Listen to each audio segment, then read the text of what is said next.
السلام عليكم خوتي. غادي ندخلوا ديريكت للوصفه. هنايا عندنا واحد المول غادي يدخلنا الفران. انا اليوم غادي ندير غير ديال شخص واحد، فطور ديال واحد، وانتم تقدروا خوتي تزيدوا في المقادير الا بغيتوا. كي لاحظتوا المول ديالنا دهناه، انا دهنته بديك الزبده ديال الكوكو اللي كتشوفوها دائما عندي. وعندنا هنايا تفاحه، وبالنسبه للون ديال التفاح ديروا اللي بغيتوا، الخضر او هذا اللون، المهم ديروا اللي عجبكم يعني في التفاح.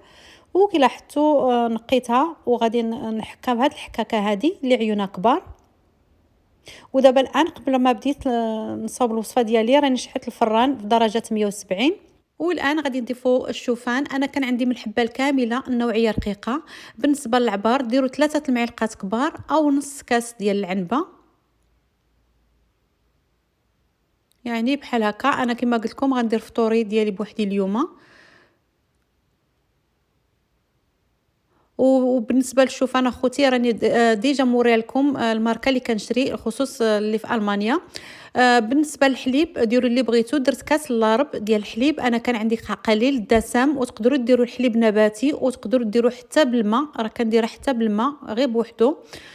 ضفت هنايا قليل شويه ديال المليحه. وهنايا عندي الزبيب، وديروا النوعيه اللي بغيتوا. انا كنوريكم دائما المنتوجات حيت كتطلبوها مني. انا خديت هذا من امازون.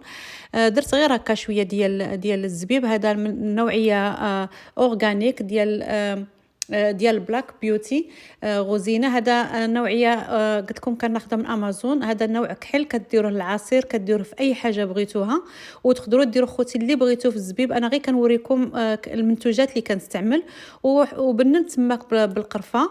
وضفت هنا معلقه صغيره ديال معمره شاي ديال الخميره ديال الحلويات صافي. وكتقادوا هكا هذا المول ديالكم. ودابا لكم الاختيار تخليوها غير هكا، وتقدروا ديروا شويه ديال اللوز او القرقاع اللي بغيتو. انا غادي نزوقها شويه باللوز بحال هذا الشكل. وغادي ندخلها طيب. كتشد هكا من 18 حتى ل 22 دقيقه على 170 درجه صافي. وكنخرجوها وكنخليوها حتى تتبرد، وكنقدمها لكم اخوتي بالصحه والراحه. راه كتجي فعلا بنينه وغزاله. وهذه عندي المفضله عندي، هذه ديال التفاح والقرفه كتجي فعلا غزاله. وعاد الا درتو عاوتاني كوكو غادي نوري معكم ان شاء الله الطرق بزاف منها، وخصوص هادشي ديال الفطور. ايوا هي هذه خوتي، نتمنى ان شاء الله تكون عجباتكم الوصفه، كانت خفيفه ظريفه وتستاهل لي لايك ما تنساونيش. وبالسلامه عليكم الى فيديو مقبل ان شاء الله. مع السلامه.